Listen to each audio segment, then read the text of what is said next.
Diddy's on trial facing some serious charges, which include kidnapping, drugging, and coercing women to have sex with him with a gun. Those are serious charges. That's not even mentioning the sex trafficking and moving prostitutes from one state to another.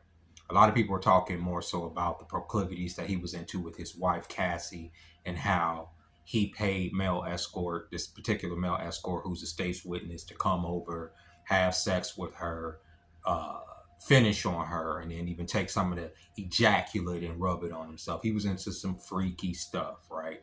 But whatever he was into, kidnapping and drugging people, if he's really guilty of that, put him away, absolutely. But obviously his wife has turned state witness too, and she's testifying against him.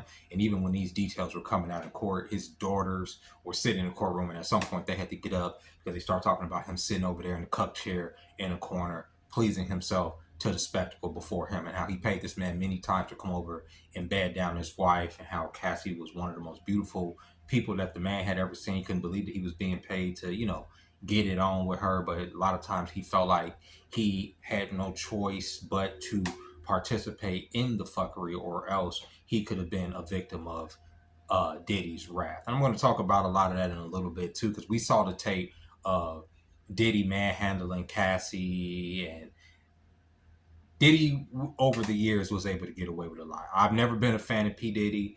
Even back in the day, I found it very convenient that, after Biggie's death, all of a sudden, here you have P. Diddy in the spotlight, more money, more problems, wearing shiny suits, dancing on MTV, taking a spotlight. Pac and Big are dead. Is like the era of this poetic gangster rap, lyrical content left, and then all of a sudden these flashy suits was pushed on the culture. This money worshiping, stuff worshiping, capitalism worshiping, money culture was pushed on black people. You had not only P. Diddy and Mace out here, more money, more problems. Everything was about, getting off the jet, wearing everything was flashy, on a culture of people, and especially young people, because I was in high school at the time. This was the late 90s, early 2000s, right before, you had like a more alternative look, right before 9/11 kind of started changing things and changing the culture back into like where, we were getting along a little bit. But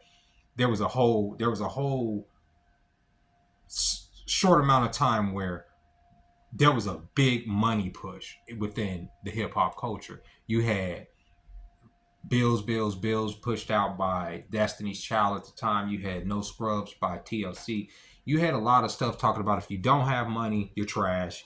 Get money, get money, get money, but not how to get money. And a lot of times people, interpreted that as, oh, I have to live this lifestyle. But behind the scenes, Diddy was living a crazy lifestyle. Like I said, I felt it was real convenient that all of a sudden he took the spotlight when his friend passed away, but now you on stage with Sting doing some, just getting it. And I get it, it's supposed to be like a celebration of life, but obviously there was a lot of money to be made off of those deaths, and you could like really see it if you really had your eyes open, even at the time.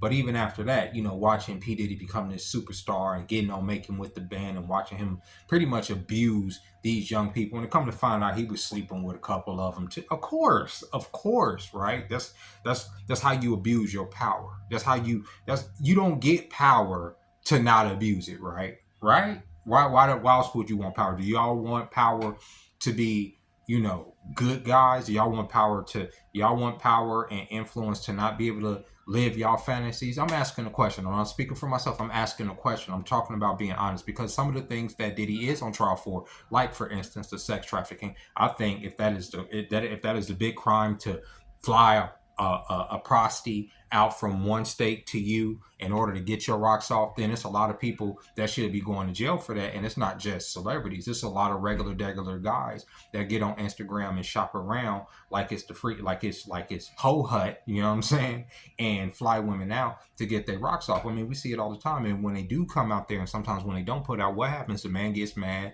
He makes a viral video. It's like, I flew this hoe out and she didn't want to put this bitch back on the plane, send her back. You see this shit all the time. That in a way is prostitution. If I sit up here and I say, I'm gonna fly you out here to Vegas and I'm gonna wine you and dine you, y'all can say that's just a date. But what if I sit up there and say, well, I'm not gonna wine you and dine you, I'm gonna give you you know, I'm gonna give you a couple $100, but I'm gonna fly you out here, and that couple $100 is for you to fellatio me. Y'all consider to say, well, prostitution is illegal all over the place, but is it legal in your state or whatever? But that is trafficking, right? If I'm paying you to come from one state to another state to get me off, that is trafficking. That is no different. But people promote this lifestyle, and that's what I want to get into. People promote this lifestyle. People promote Cassie's come up. Cassie is a millionaire now. She's with a new man. You have all these comments of women celebrating her new come up. Oh, she's with her husband. He's going to stay with her. She's worth $30 million now. $30 million of what? Of dirty money that she was a part of, and she was okay with being a part of, knowing what Diddy was a part of for years, being a willing participant in it. And people saying Diddy made her ask for certain things. I don't think that in a lot of these instances he made her do anything, especially if she was his bride. I don't think in a lot of instances he made her do a lot of stuff, right? In some instances, absolutely, he probably was completely domineering. But when you worth hundreds of millions of dollars, a lot of times women will allow you to do whatever the fuck you want, and y'all know I'm not lying. That's why a lot of these celebrity men are into some of the most ridiculous proclivities that a regular nigga couldn't be into. I mean, honestly, imagine you allowing your bisexual, right? Your bisexual non-DL boyfriend to go and get his rocks off with a whole nother nigga, right? But as long as he give you the fucking G-Wagon, as long as you wearing a Birkin, as long as you keep the red bottoms on, as long as you stay fucking, you know, fleek the fuck out. You got the best wigs, you got the best makeup, you got the best stylists, you got the best people. You don't give a fuck what he does, right? Up until the point where he starts treating you like absolute garbage is what we saw Diddy doing on that tape with Cassie when he was dragging her through that thing. Then it's like, okay, well, I got to get out of this situation because this nigga is crazy, but you was okay with some of the drugs, knowing that some of the shit was laced, maybe even some of the baby oil was laced. You know what I'm saying? Like crazy fucking cartoonish villain shit that you're okay with up until that time. And there's a lot of women that are okay with a lot of fuck shit up until it's not okay with them. And until they want to change this nigga and they realize that this nigga's a super villain and there is no change this nigga.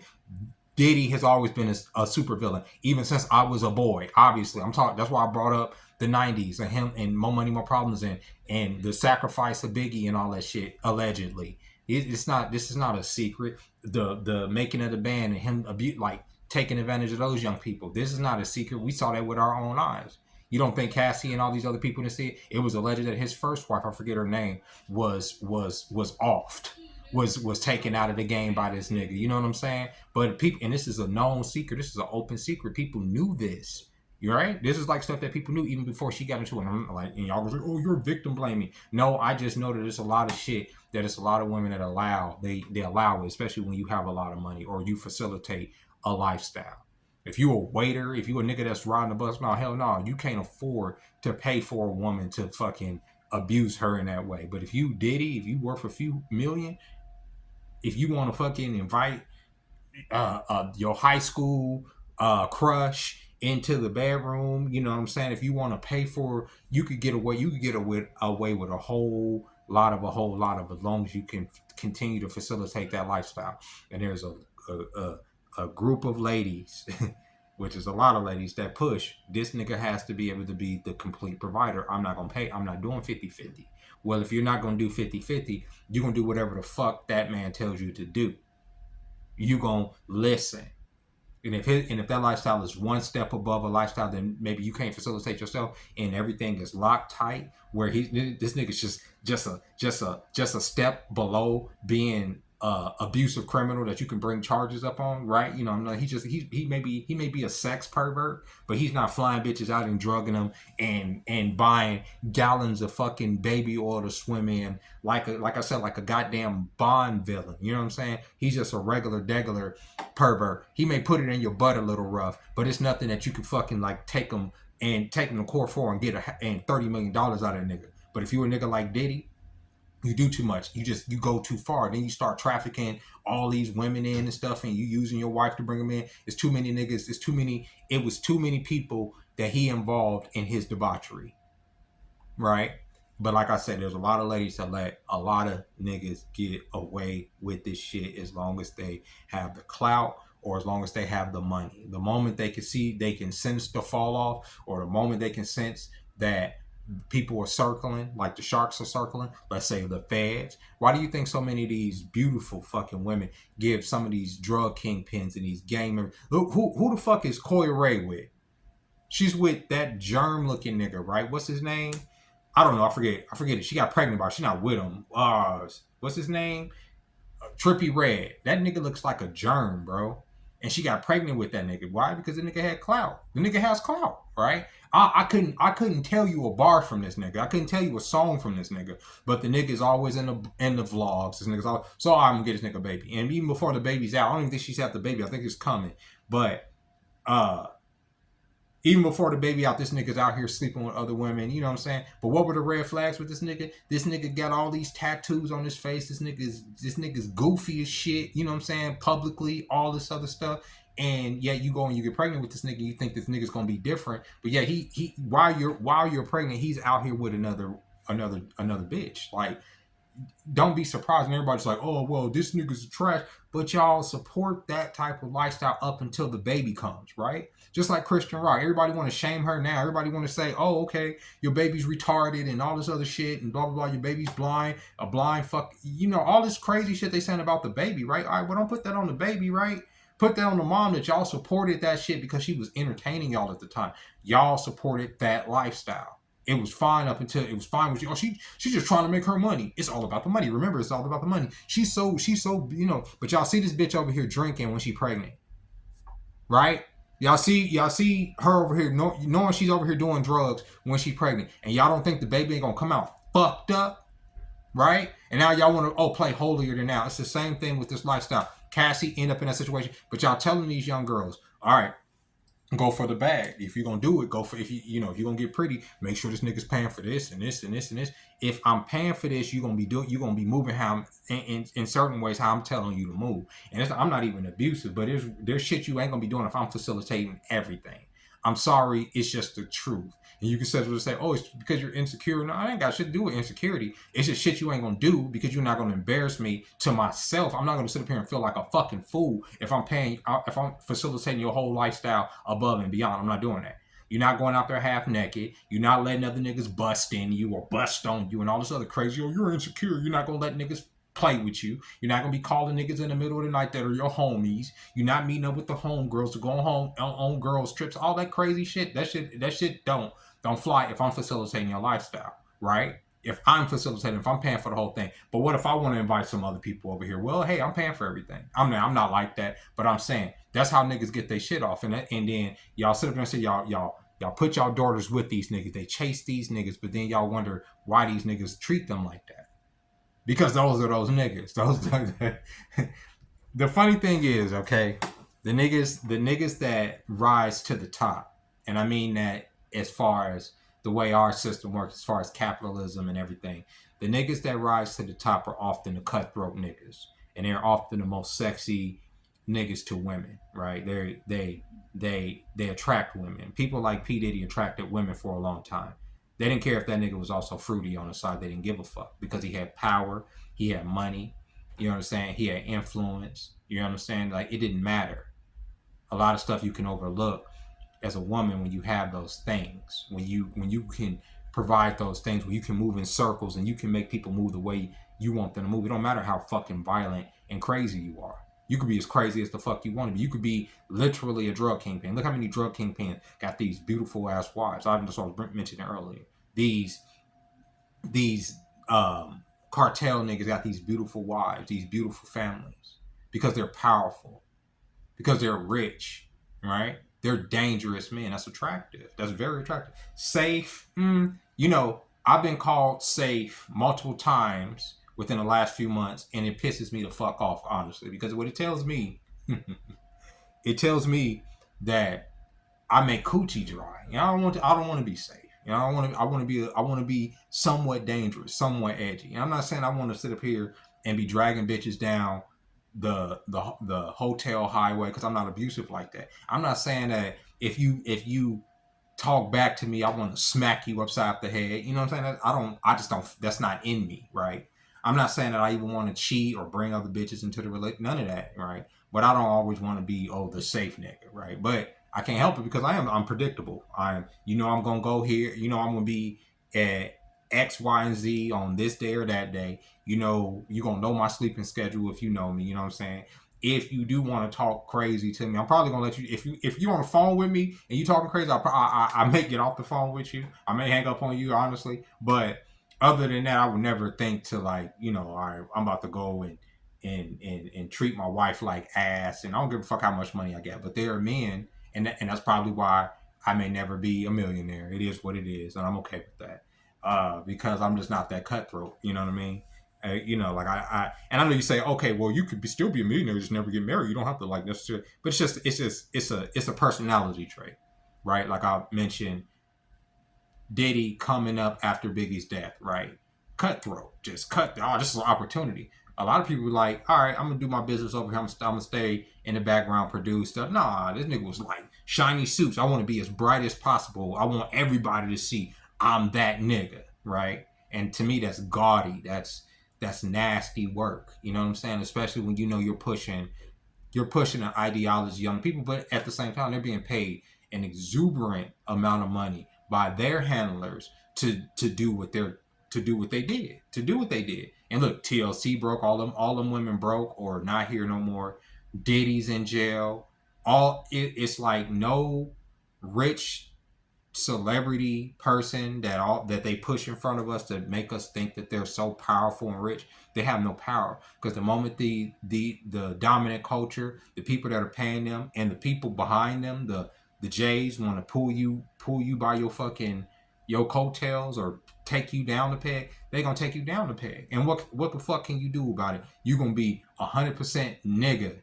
Y'all seen Diddy sitting in that courtroom, 100% nigga. Ain't no shiny suits, ain't no flashy balls, ain't no celebrity friends, because all those niggas are fucking vipers. They were only around you for the influence. They like orbiters. That's what they do, right? Because you're gonna get them in another room.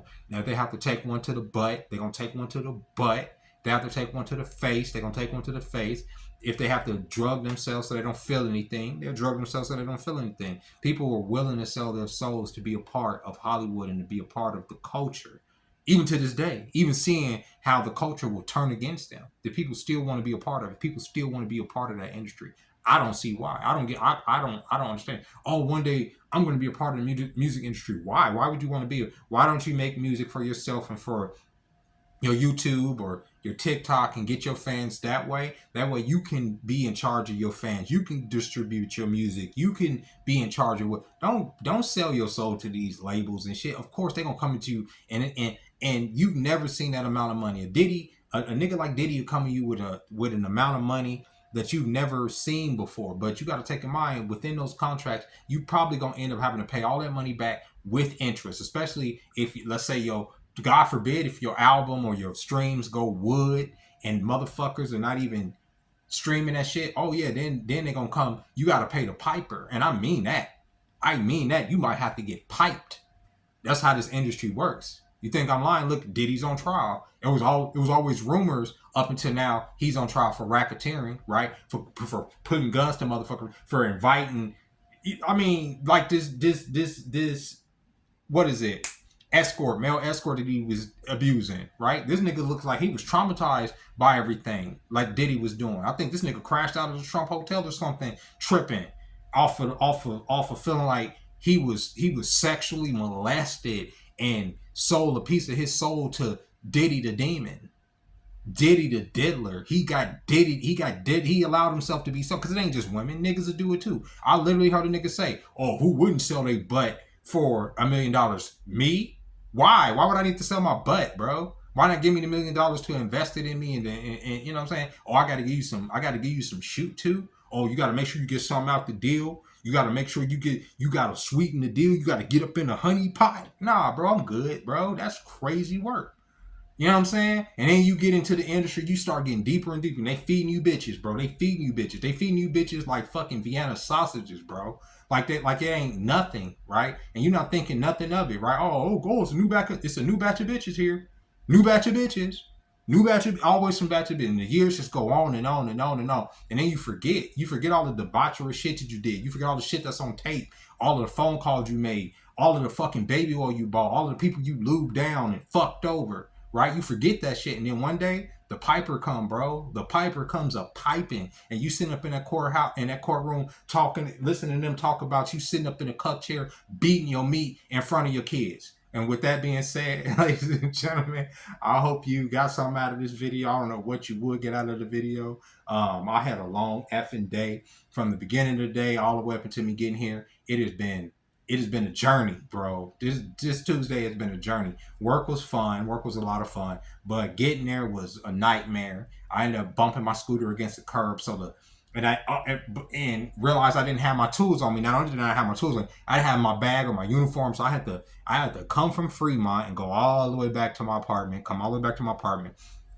Get my bag, but the tire was tight, so I didn't have a tool to loosen it or nothing, so I had to drag the shit all the way back here. Then I had to leave it here because I didn't have time to fix it. Hop on a bus, go all the way to a different bus, go all the way to a second bus, and then end up being about 30 minutes late to work, but it was all good because I'm always early. I didn't give a fuck. And but today was cool. But then even coming from work, back on the bus, because I didn't have my scooter taking mine. So I had to take the 2 buses back, and the first bus just decided just to pass us up and all this other stuff. So yeah, it was very irritating. I ended up getting off of work, I think at around 3:30. So I'm leaving a little bit early, and I didn't get here until about an hour ago, which was about 6:30. So you probably gonna be watching this a little later. I wanted to get out here and make a video about this whole Diddy situation. I hope you guys enjoyed it, and I'll catch y'all tomorrow. Bye-bye.